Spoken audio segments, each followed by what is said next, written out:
Nous avions lu la question des inconvénients de la royauté, le problème de Samuel. Je ne me souviens plus en fait si j'avais vu ça ou si on allait le voir. J'avais vu en fait toute cette question du mouvement, hein, du pouvoir, ça j'avais vu avec vous, c'est ça, voilà. Le pouvoir qui passe de l'un à l'autre. Et... Oui, voilà, d'accord, c'est bien ça, sinon je me souviens. Donc à la fin de la période des juges, ça aussi c'est une chose un peu importante. On rentre dans la période plus, on va dire, je vais dire historique, non pas que ce que j'ai dit avant n'était pas historique, mais où on entre dans une plus grande certitude, en tout cas du point de vue de l'histoire.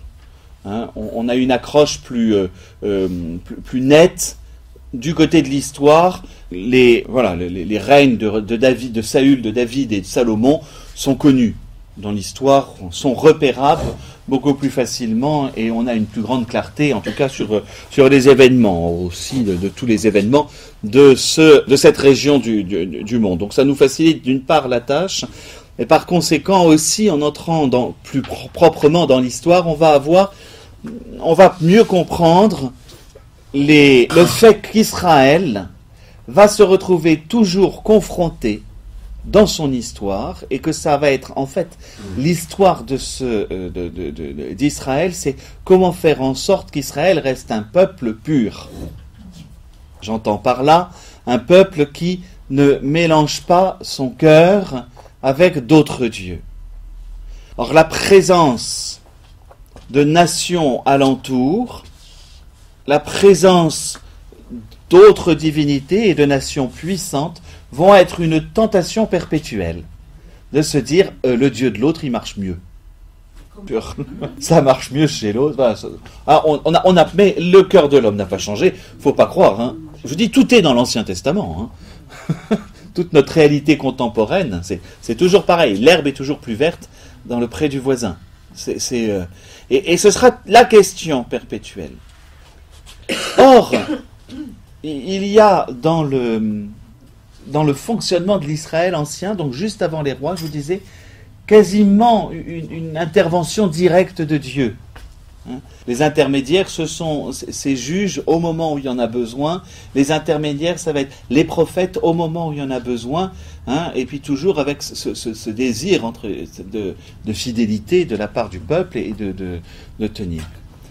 À partir du moment où où il y a la demande du roi, et c'est ce que Samuel va vous savez, donc Samuel se vexe. Je suis au début du chapitre 8 du premier livre de Samuel. Lorsque Samuel fut devenu vieux, il établit ses fils comme juges pour Israël. Bon, ses fils sont attirés par l'appât du gain, je vais un peu plus loin. Les anciens d'Israël se réunirent et vinrent trouver Samuel à Rama. Ils lui dirent, tu es devenu vieux et tes fils ne marchent pas sur tes traces. Maintenant donc établis-nous un roi pour qu'il nous juge comme toutes les nations, comme tous les autres. Quel est le problème? C'est qu'Israël n'est pas un peuple comme les autres. En tant que peuple élu, Israël ne peut pas être considéré comme les autres.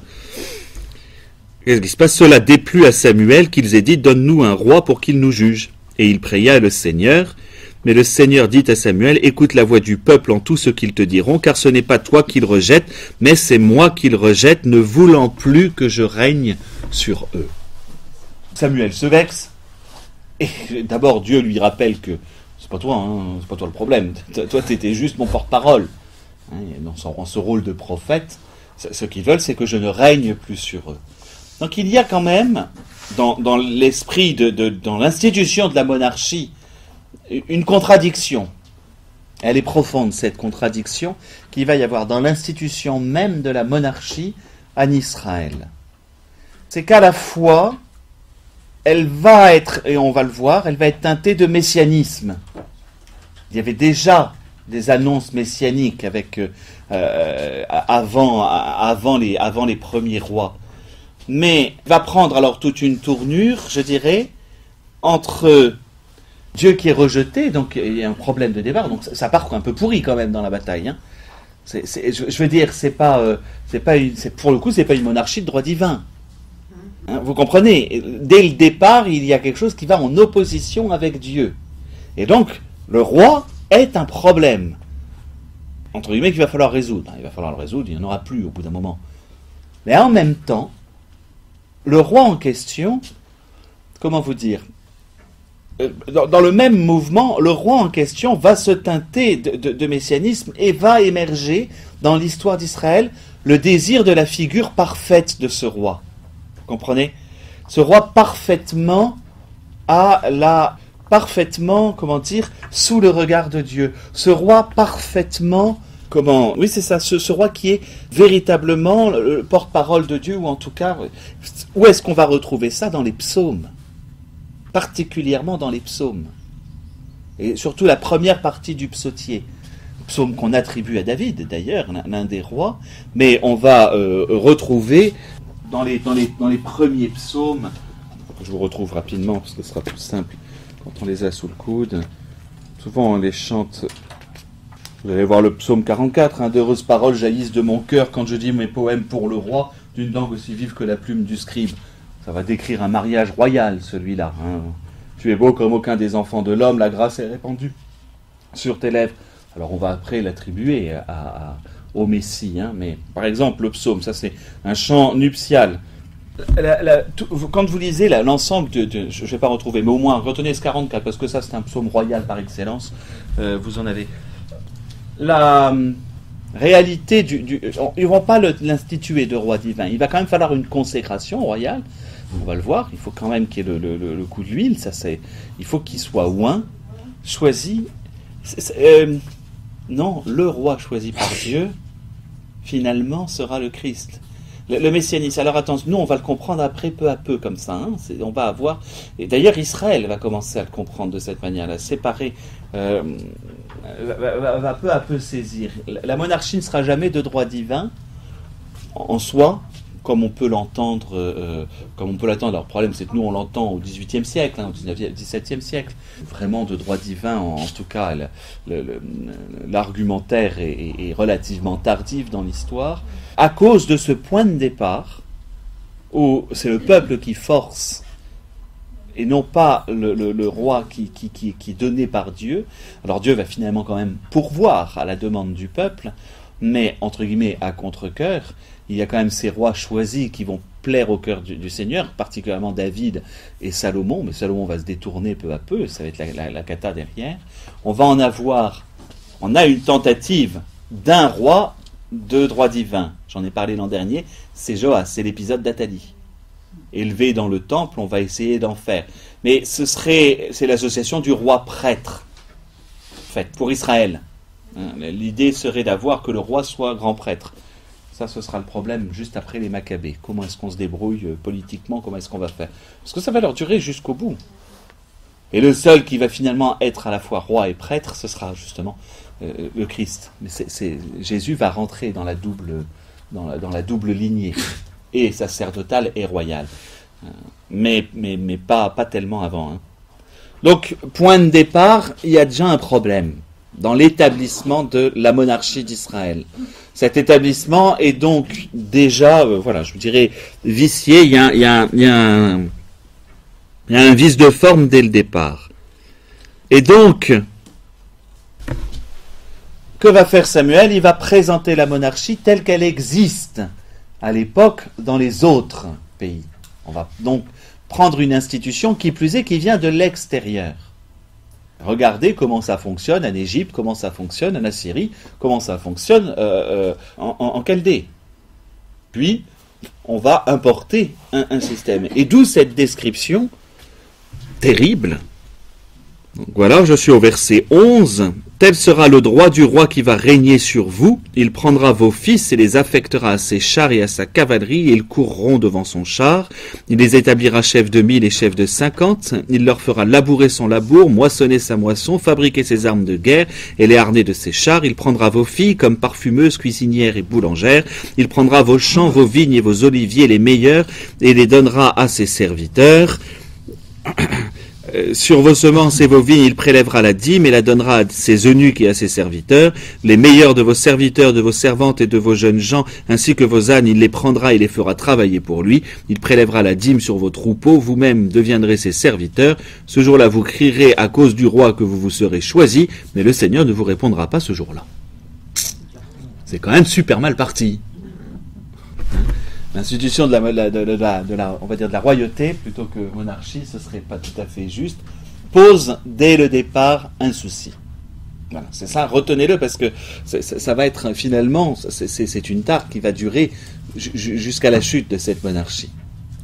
Même si, je vous dis, il y a cette contradiction d'une quête du roi juste, du bon roi. Il va y avoir cette quête du bon roi qui finalement va servir au dessein de Dieu. Je veux dire que, donc on est parti de juges. Finalement, vous vous souvenez, j'avais fait ça, qui finalement vont être porte-parole pour le peuple, d'accord? Tandis que prêtres vont être plutôt porte-parole du peuple vers Dieu, si vous voulez. On va, hein, je schématise de cette manière-là. L'apparition du roi en tant que tel, où je vais devoir le placer là-dedans. Et finalement, alors c'est pas tout à fait le même, mais le roi, au départ, et c'est ce que Samuel va dire, le roi va plutôt se situer de ce côté-là, normalement, en remplacement d'un juge. Mais il y aura bien donc quelque chose de plus. Il se place pas ici, mais il se place comme une rupture vis-à-vis de Dieu. On va avoir le roi ici. Vous comprenez? Le roi va se placer comme une rupture entre Dieu et le peuple, et non plus comme un axe de transmission vis-à-vis du peuple. Alors évidemment, ce que je vous ai expliqué, la tentation va être, qui plus est, que le roi, si je refais mon schéma, ça va être que le roi bloquant l'ensemble, soit se place de cette manière-là, ça va être la tentation, et que finalement juge donc ce qui est, on va dire, la loi, et prêtre, le culte, se retrouve, vous voyez, cet intermédiaire. Le but, il est là. Hein, côté juge, ça va être l'expression de la loi. Hein, la loi, les juges sont avant tout les garants d'une stabilité sociale, je vous disais à l'époque. Donc la loi qui va être imposée par le roi. Et donc, ce n'est plus, il y aura une mainmise, etc. Néanmoins, même si ça va être une velléité qui ne va jamais fonctionner, parce qu'en fait, Dieu va provoquer deux choses, ce que je vous disais. Dieu, lui, qui auront à s'adresser à tout le monde.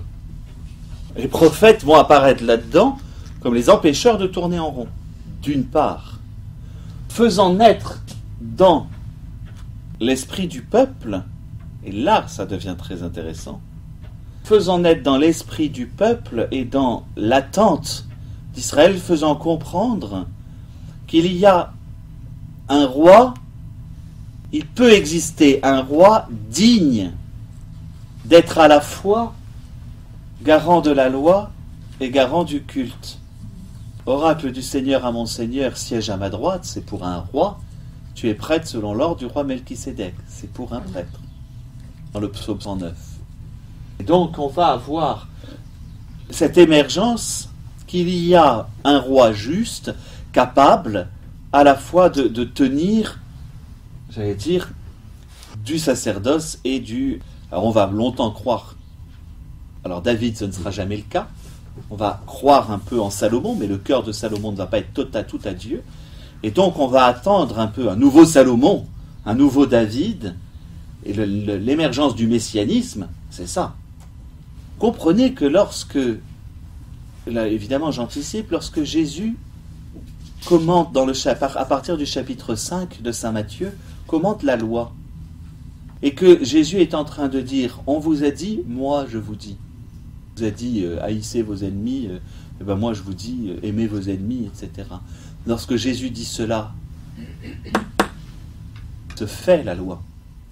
Et lorsque Jésus va s'offrir, en fait, la compréhension de la monarchie à l'Israël. Israël voulait une monarchie à l'orientale, si vous voulez, à la mode de son époque, et ça va rester ancré, puisque finalement, au temps de Jésus, on va aussi attendre un roi pareil. On va le mettre du côté, j'allais dire, du politique. Quand Jésus va se présenter comme roi, c'est vrai, mais lui, en attaquant les choses, bien plus du côté... C'est pour ça que je fais exprès de mettre la loi. Vous savez très bien que c'est un terme qui est ambigu pour nous. Que la loi peut tout autant être la loi civile que la loi morale, que la loi religieuse. Vous savez bien qu'elle n'est pas du même ordre que le culte. On l'a vu. Il y a deux choses qui sont, même si la loi est liée au culte, et pour que le peuple.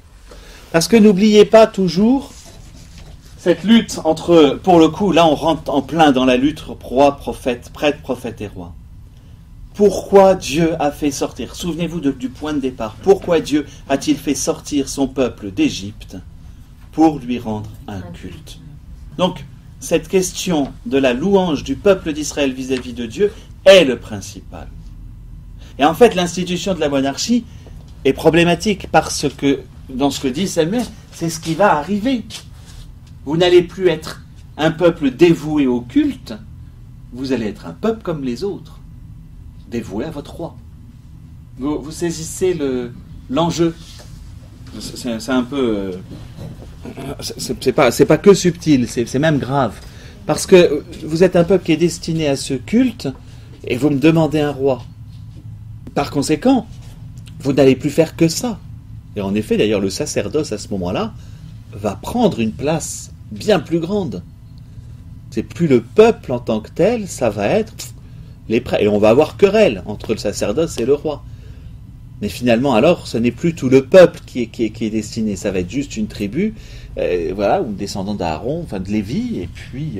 Et donc on va être dans une querelle qui va être... Alors ensuite, qui va exploser finalement avec l'explosion en deux royaumes, et qui va s'anéantir finalement avec la prise de Jérusalem.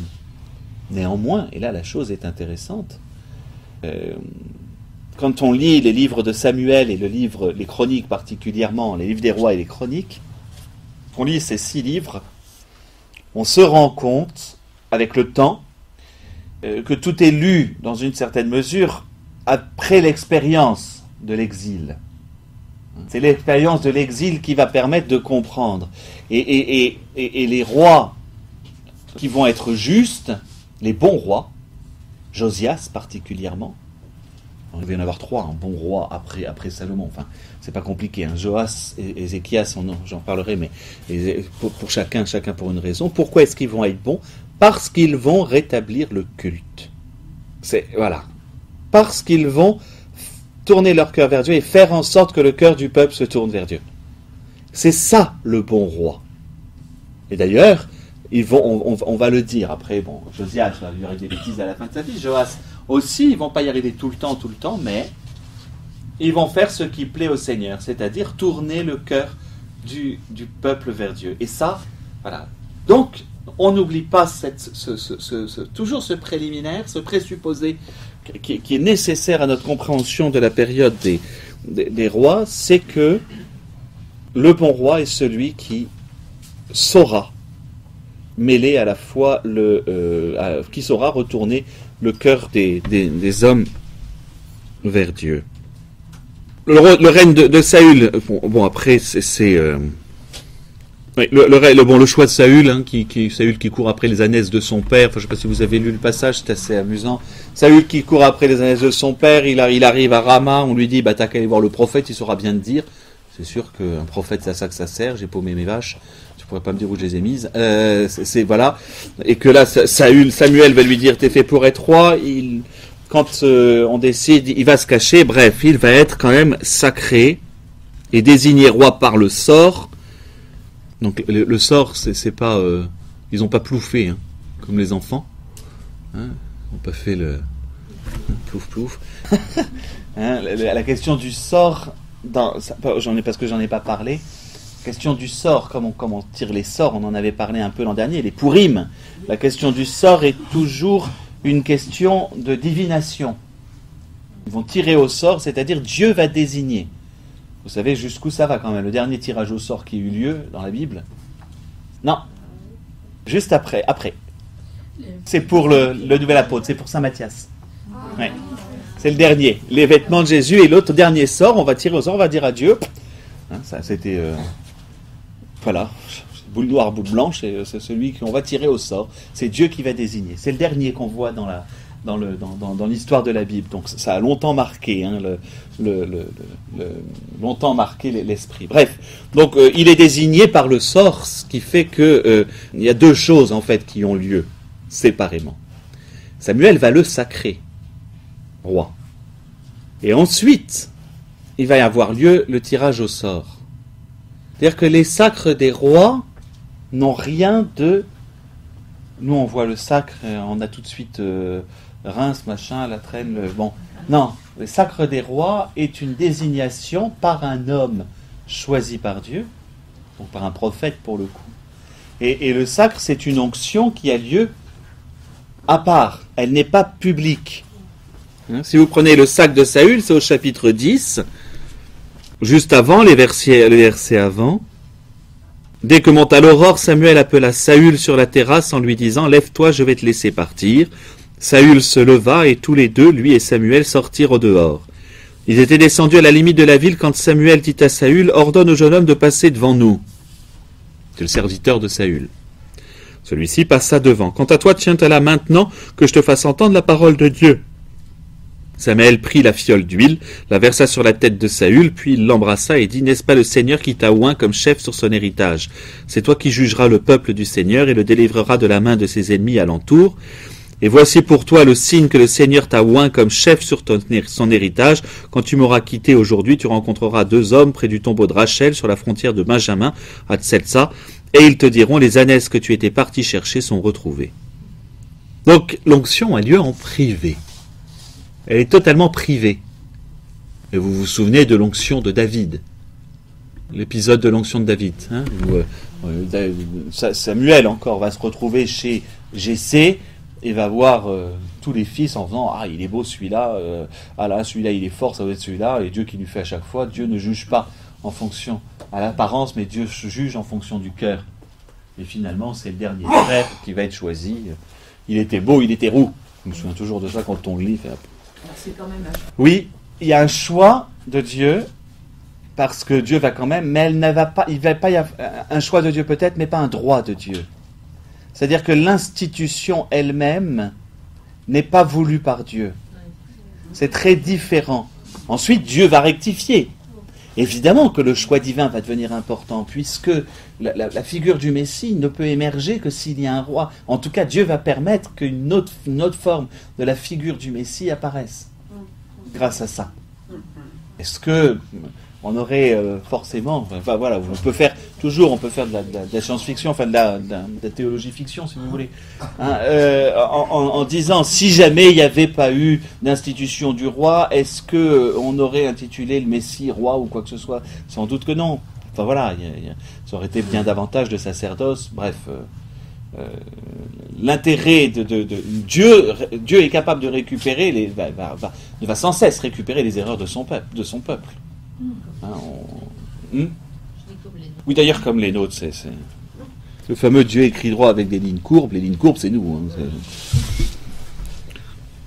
Donc voilà, le choix de Saül se fait, donc l'onction se fait à part, la reconnaissance comme roi, c'est au verset 17 de ce même chapitre. Samuel convoqua le peuple auprès du Seigneur à Mitzpah et il dit aux Israélites, ainsi parle le Seigneur, le Dieu d'Israël, moi j'ai fait monter Israël d'Égypte et vous ai délivré de la main de l'Égypte et de tous les royaumes qui vous opprimaient, mais vous aujourd'hui vous avez rejeté votre Dieu, celui qui vous sauvait de tous vos maux et de toutes vos angoisses, et vous lui avez dit, tu établiras un roi sur nous. Maintenant présentez-vous devant le Seigneur par tribu et par clan. Donc ça leur est redit, hein. Il insiste quand même Samuel. Voilà. Donc Samuel fit approcher, et la tribu de Benjamin fut désignée par le sort. Il fit approcher la tribu de Benjamin par clan, et le clan de Matri fut désigné. Puis Saül, fils de Kish, fut désigné. On le chercha, mais on ne le trouva pas. On consulta encore le Seigneur. Est-il venu ici quelqu'un d'autre? Et le Seigneur dit, le voici caché parmi les bagages. On courut l'y prendre et il se présenta au milieu du peuple, de l'épaule et au-dessus, il dépassait tout le peuple. Il était, a priori, immensément grand. C'est une baraque. Voilà. Samuel dit à tout le peuple, avez-vous vu celui qu'a choisi le Seigneur? D'accord? Il n'a pas son pareil dans tout le peuple s'écria, vive le roi. Samuel exposa au peuple le droit de la royauté, une sorte de constitution si vous voulez. Et il l'écrivit dans le livre qu'il déposa devant le Seigneur. Samuel renvoya tout le peuple chacun chez soi. Saül aussi s'en alla chez lui à Gibéa et partirent avec lui les vaillants dont Dieu avait touché le cœur. Mais des Vauriens dirent, comment celui-là nous sauverait-il? Ils le méprisèrent et ne lui offrirent pas de présent, mais lui il garda le silence. Bon, ça veut dire qu'il y aura une vengeance un peu plus loin. Donc, c'est pas un problème. Mais qu'est-ce qui se passe dans la monarchie? Oui, il a été choisi comme roi, qu'est-ce qu'il fait? Je suis rentré chez moi. Il est rentré chez lui, il a pas plus insisté sur le fait d'avoir reçu. Il y a l'institution royale, il faut faire attention qu'elle est souple. Pour nous, on va tout de suite y voir, donc il aura un chambellan, un machin. Non, en fait, il est considéré comme le chef des armées, d'abord. Et donc, quand est-ce que Samuel va y avoir encore une bataille des Ammonites, les fils d'Ammon, donc les frères ennemis, les cousins ennemis plutôt, qui vont attaquer. Saül les bat, c'est le début du chapitre 11, comme je ne peux pas tout lire. Et c'est amusant, verset 12 du chapitre 11. Le peuple dit à Samuel, qui donc disait, Saül régnera-t-il sur nous? Livrez ces gens que nous les mettions à mort. Mais Saül dit, personne ne sera mis à mort en ce jour, car aujourd'hui le Seigneur a opéré un salut en Israël. Puis Samuel dit au peuple, venez, allons à Gilgal, et nous y renouvellerons la royauté. Tout le peuple alla à Gilgal, et là on fit Saül roi devant le Seigneur. Là on offrit des sacrifices de communion devant le Seigneur. Là Saül et tous les hommes d'Israël se livrèrent à de grandes réjouissances. Il a gagné une victoire, par conséquent, il est digne d'être roi. Eh oui, aux yeux du peuple. Il a gagné cette victoire contre les Ammonites, et il a vraiment, il a été capable de diriger aux armées. Et d'abord, qu'est-ce que c'est qu'un roi? C'est d'abord ça. C'est un chef d'armes. Ce qui ne sera pas le cas de Salomon. David va être un chef d'armes, ça pas de problème. Salomon, ça va être ça va être un règne de paix. Il n'y a pas de guerre sous le règne de Salomon. Donc le mode de la monarchie va se modifier à ce moment-là. Le roi ne devient plus un chef de guerre. Il l'est d'abord et principalement. Vous avez le grand discours d'adieu de Samuel, où il refait un discours de type Mais ce qui m'intéresse, quand même que j'avance, parce que ce qui m'intéresse, c'est le chapitre 13. Car voilà le premier problème. Donc ça fait 2 ans à peu près que Saül est je ne sais pas si on peut dire sur le trône. La capitale, c'est quoi? En fait, c'est le village d'où vient Saül. Mais au chapitre 13 arrive un petit pépin. On est au verset 7. Saül était encore à Gilgal et derrière lui le peuple tremblait. Il y avait des problèmes avec les Philistins. Il attendit 7 jours le rendez-vous fixé par Samuel, mais Samuel ne vint pas à Gilgal. Le peuple, quittant Saül, se dispersa. Au bout de 7 jours, on est tous rassemblés au même endroit, on doit aller se battre, il n'y a rien à manger, on part. Logique, hein? Saül dit, amenez-moi l'holocauste et les sacrifices de communion, et il offrit l'holocauste. Ne faisait pas un départ en guerre, en bataille, ça de tout temps, sans qu'il y ait un sacrifice, sans qu'il y ait... Alors, là, c'est là le problème. D'abord, il prend la place de Samuel, mais souvenez-vous ce que je vous ai dit, dans le fond, l'autre problème. L'autre problème, c'est donc que ce sacrifice est vu encore comme un sacrifice païen, c'est-à-dire un sacrifice pour amadouer Dieu. On ne peut pas partir si on n'a pas fait le sacrifice. Vous savez, ça ne va pas marcher sinon. Même problème que le coup de l'arche, en fait. On se trouve dans une attitude qui n'est pas une attitude juste par rapport au culte qui doit être rendu à Dieu. Il y a aussi une erreur de culte. Vous comprenez ce que je veux dire? C'est important. Il y a une erreur de culte. C'est encore un sacrifice. C'est un sacrifice donnant-donnant, ce qui n'est jamais le cas. Donc première erreur, il se comporte comme un prêtre. Donc il s'attribue quelque chose qui ne lui a pas été attribué. Il est chef de guerre. Point. Roi, mais à ce titre-là. Et donc il veut rentrer, il veut s'attribuer Ça. Veut s'attribuer le sacerdoce. Et en plus, il se gourre, il se trompe. Comme il achevait d'offrir l'holocauste, voici que Samuel arriva. Et en plus, c'est par impatience, dire quoi. Saül sortit à sa rencontre pour le saluer. Samuel dit, qu'as-tu fait? Saül dit, quand j'ai vu que le peuple me quittait et se dispersait, que toi-même tu ne venais pas au rendez-vous fixé et que les Philistins étaient rassemblés à Michmas, je me suis dit, maintenant les Philistins vont descendre sur moi à Gilgal et je n'aurai pas apaisé la face du Seigneur. Alors je me suis contraint et j'ai offert l'holocauste. Oui, alors, je me suis contraint, c'est un peu moins quand même. Me se faisant violence, c'est pas mal. Parce qu'à mon avis, il se justifie. Je fais violence, il fait, un peu, je l'ai pas fait exprès. Enfin, t'as quand même fait un sacrifice, t'as pris un rôle de prêtre, vous voyez, hein, je l'ai pas fait. Non, mais je me suis fait violence, hein, j'ai été obligé. Vous vous souvenez d'Aaron avec son... Ils ont jeté ça dans le feu, ça en est sorti. Même attitude, finalement. Hein, on a la même chose et... C'est pas ma faute. Hein, ou genre responsable mais pas coupable. Bon, par exemple. Tu as agi à l'insensé, tu n'as pas gardé le commandement que le Seigneur ton Dieu t'avait prescrit. Autrement, le Seigneur aurait affermi pour toujours ta royauté sur Israël, mais maintenant ta royauté ne tiendra pas. Le Seigneur s'est cherché un homme selon son cœur, et il l'a institué chef de son peuple parce que tu n'as pas gardé ce que le Seigneur t'avait prescrit. Pour l'instant, c'est pas encore grave. Il se fâche, mais à la rigueur, enfin c'est grave, si quand même. Là, la dynastie de Saül ne va pas durer. C'est la première annonce que celle-là. Mais il va quand même y avoir quand même des victoires. La royauté de Saül va quand même avancer. C'est juste après, à l'issue d'une autre bataille, qu'il va y avoir un gros problème. Il va y avoir un problème à la fin, une faute rituelle du peuple. Verset 31. Bon, c'est des passages qu'on ne lit jamais. 14-31. Donc la bataille est quand même compliquée. Il y a un petit problème avec Jonathan juste avant. Bon, je passe parce que sinon... La bataille est gagnée. Ce jour-là, on battit les Philistins depuis Michmas jusqu'à Aïgalon, et le peuple était complètement épuisé. Alors le peuple se rua sur le butin, il prit du bétail, des bœufs, des veaux, les immola à même la terre, et le peuple mangea au-dessus du sang. Oui, en fait, c'est qu'ils ont pas fait la viande n'était pas cachère. Pas été abattu rituellement. On informa Saül, le peuple est en train de pécher contre le Seigneur en mangeant au-dessus du sang. Alors il dit, vous avez trahi, roulez-moi sur le champ une grande pierre, qui va servir d'autel. Hein. Saül dit, répandez-vous dans le peuple et dites que chacun m'amène son bœuf ou son mouton, vous les immolerez ici et vous mangerez sans péché contre le Seigneur en mangeant auprès du sang, ou avec le sang. Cette nuit-là, donc, tout le peuple, chacun amena le bœuf qu'il possédait, on immola à cet endroit. Ils ont saigné les bestiaux, ils n'ont pas saigné les bestiaux, quoi, tout simplement. Vous vous souvenez, parce que le sang est vraiment un symbole de vie, on ne mange pas avec le sang, c'est l'une des raisons.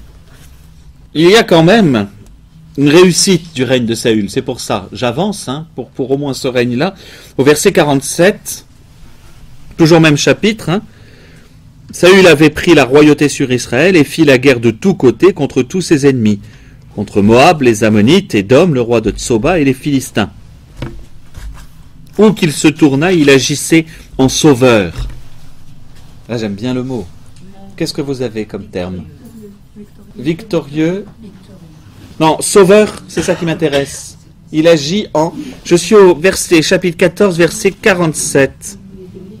Et dans la version liturgique, c'est ça qui m'intéresse. Parce que j'ai une note, moi. Oui, pour ça que ça m'intéressait, moi, mais... La toute fin de ce vers 47, il agissait en... Où il était? Vous avez aussi... Il l'emportait.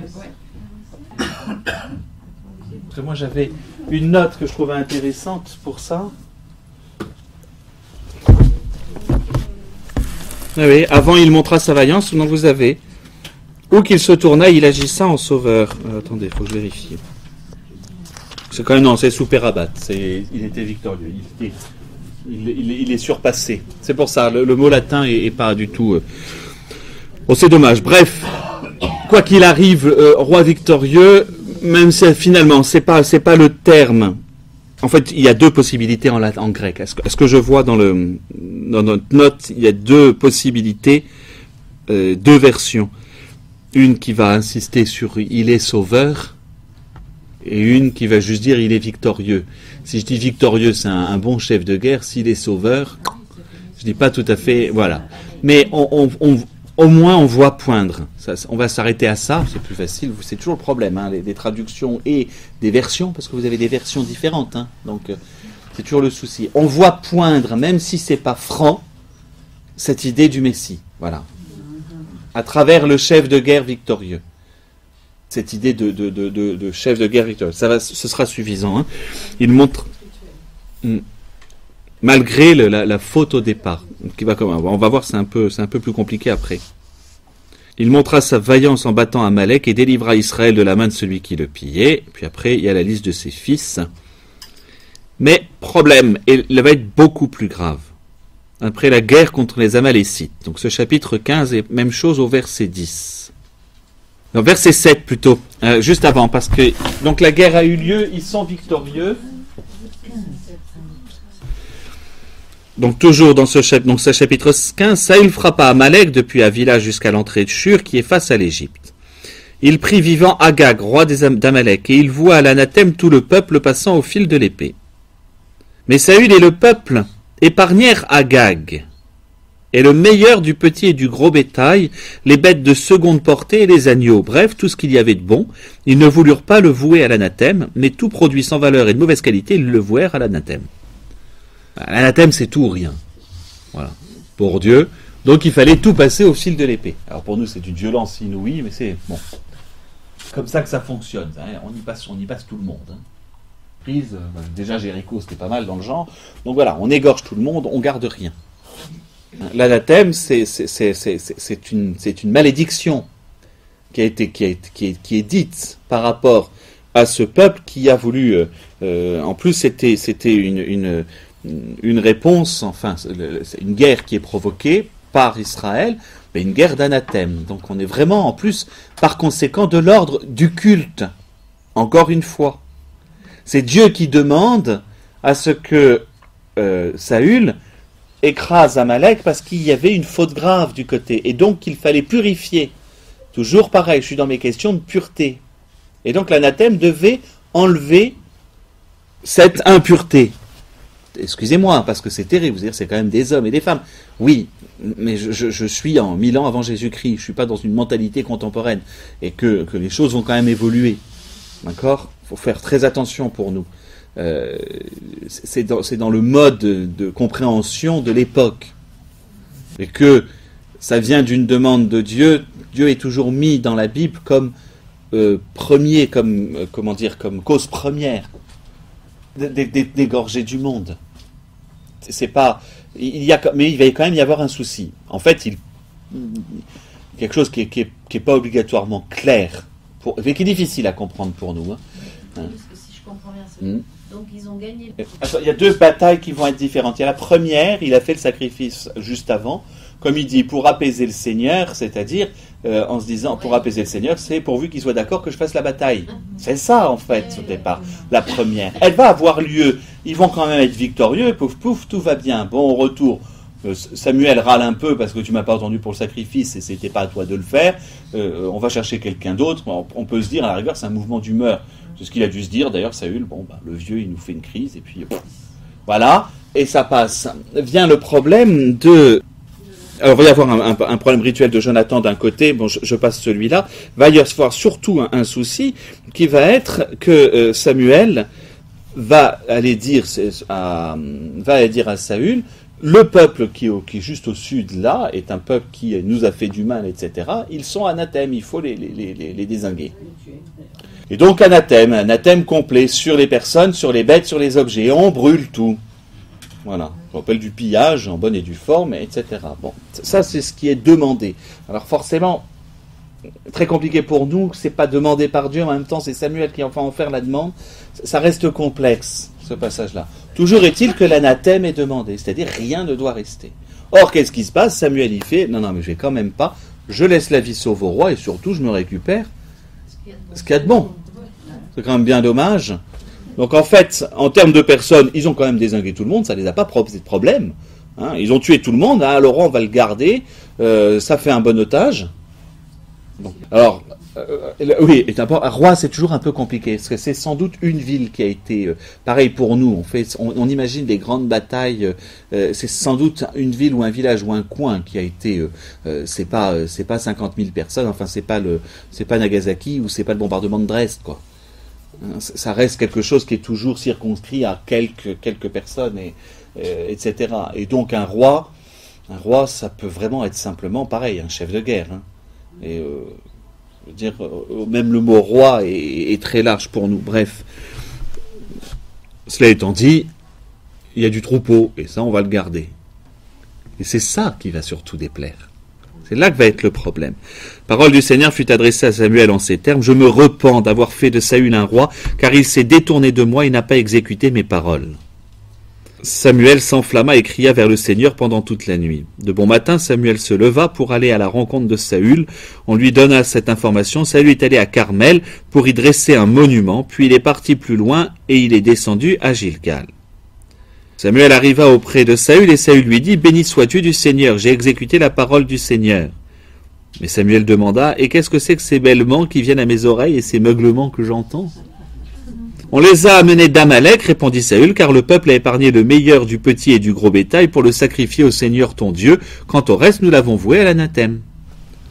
Faut pas être dupe non plus, d'accord? Et ça fera des bons sacrifices, pourvu que ça fasse de bons sacrifices de communion. Hein, d'accord?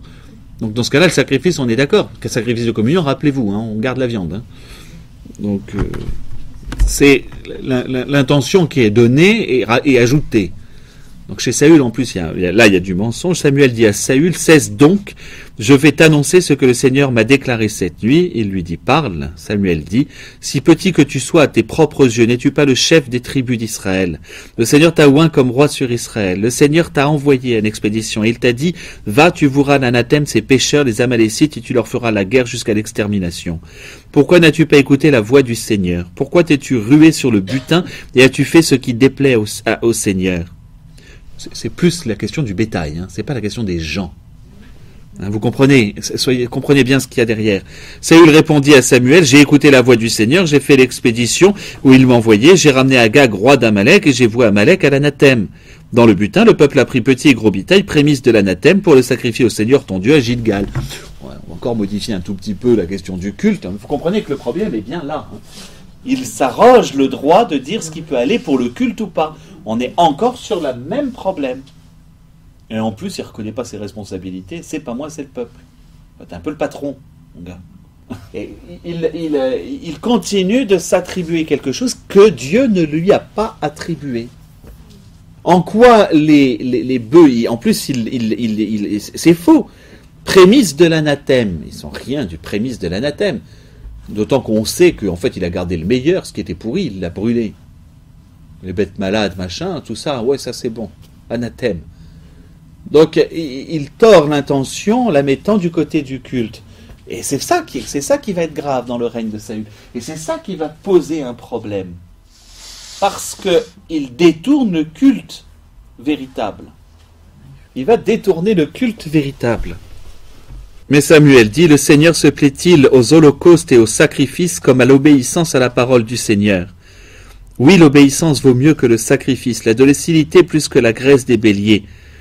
Car c'est une rébellion, le péché de divination, le méfait des téraphim, c'est de la présomption. Parce que tu as rejeté la parole du Seigneur, il t'a rejeté, tu n'es plus roi.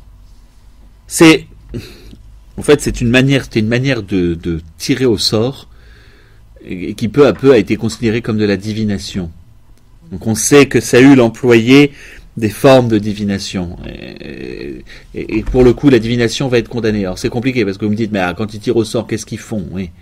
C'est une forme de divination, mais qui reste juste un tirage au sort. Les téraphim, c'est un truc un peu compliqué.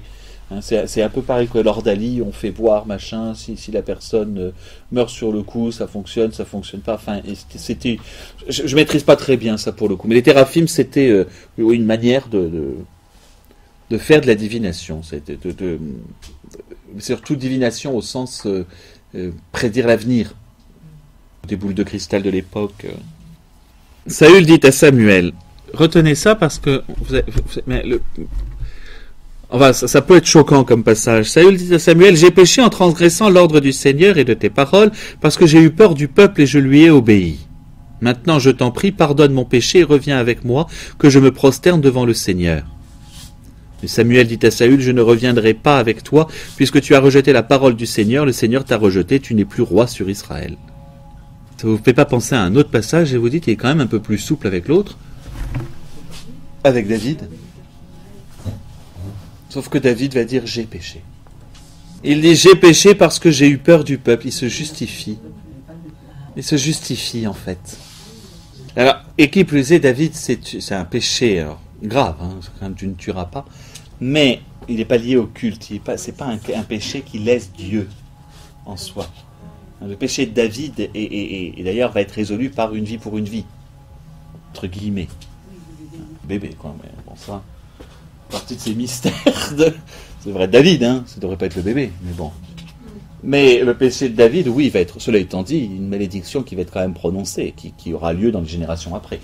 Mais en l'occurrence, c'est surtout à cause de ça. Et d'ailleurs, par rapport au culte, on va le voir, hein, David va toujours va faire gaffe. Hein, il va faire très très attention tout au long de sa vie. Saül, le problème, d'abord, c'est qu'il s'est arrogé des droits qui sont les siens. Ensuite, j'allais dire, il ne reconnaît pas sa faute. Véritablement. Parce que la suite est quand même étonnante. Comme Samuel se détournait pour partir, Saül saisit le pan de son manteau qui fut arraché. Il faut imaginer, hein, l'autre il fait 2 mètres, et en face de lui il a un petit... il était un peu vieux Samuel à l'époque. Imaginez seulement la scène. Hein. Il lui arrache le manteau, à mon avis, il l'a un peu secoué quand même. Mais... Samuel lui dit, aujourd'hui le Seigneur t'a arraché la royauté sur Israël et l'a donnée à ton voisin qui est meilleur que toi. Comme toujours, chez le prophète, Samuel qui est à la fois juge et prophète, il va être un des premiers prophètes. Ce qui arrive au prophète dans sa vie va être l'objet d'une explication, la vie elle-même du prophète est un témoignage de ce que Dieu veut dire. C'est... Mon manteau est arraché, la royauté. Tu veux m'arracher le manteau, la royauté te sera arrachée.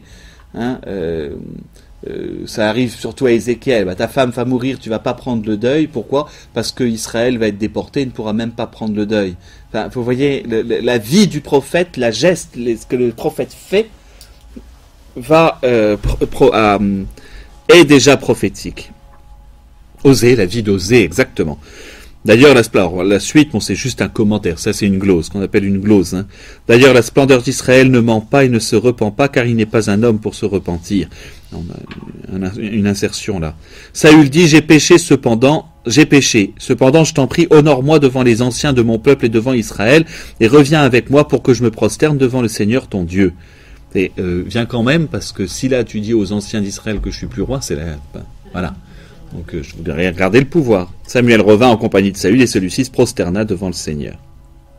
Puis Samuel dit, amenez-moi Agag le roi d'Amalek. Agag vint à lui, l'air satisfait, et dit, vraiment l'amertume de la mort s'est écartée. Samuel dit, comme ton épée a privé des femmes de leurs enfants, de même parmi les femmes que ta mère soit privée de son enfant. Et Samuel exécuta Agag devant le Seigneur à Gilgal.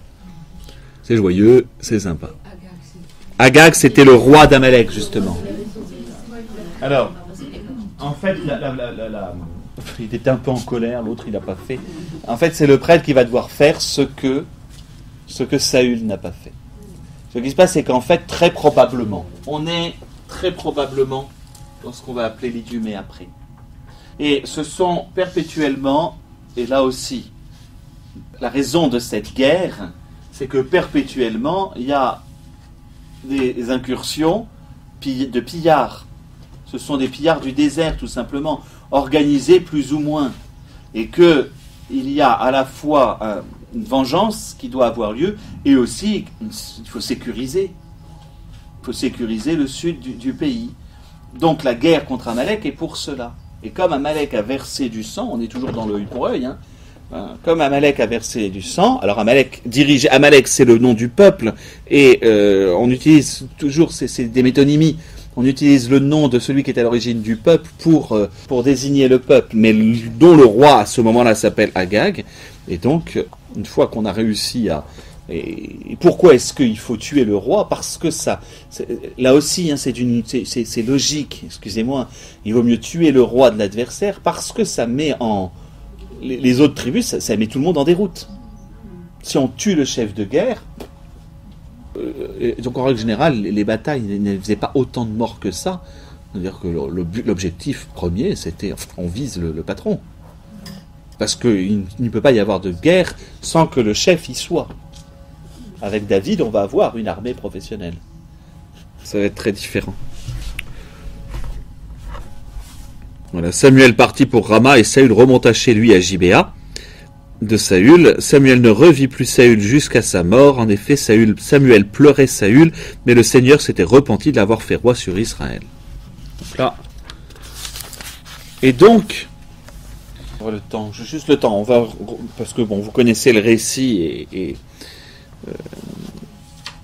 la deuxième partie du livre des rois. On vient de terminer donc la première partie du livre des rois, de Samuel, pardon. Première partie, c'est cette question d'une monarchie qui ne fonctionne pas. La deuxième partie du livre de Samuel va être correspondre, hein, donc c'est du chapitre 16 jusqu'à la fin, hein, l'accession au trône de David. Donc on va être dans une querelle dynastique, hein, puisque finalement on va avoir deux dynasties différentes, et étonnamment on est en plus du côté des tribus du sud, puisque Saül était issu de la tribu de Benjamin, tandis que David sera de la tribu de Juda. Oui, Saül Benjamin. Comme Saul, Saint Paul était aussi de la tribu de Saint Benjamin. Alors, bon, on va juste reprendre ce récit de l'onction de David, le choix qui est fait de David. Parce que là, pour on n'est plus dans un... On n'est pas du tout dans le même choix de ce qui s'est passé avec Saül. Là, Dieu va vraiment préparer quelqu'un. Sans doute même très jeune. Probablement, oui. Il était vraiment un gamin. Il ne pouvait pas être encore aux armées. Donc il n'était pas encore adulte, donc il avait moins de 14 ans.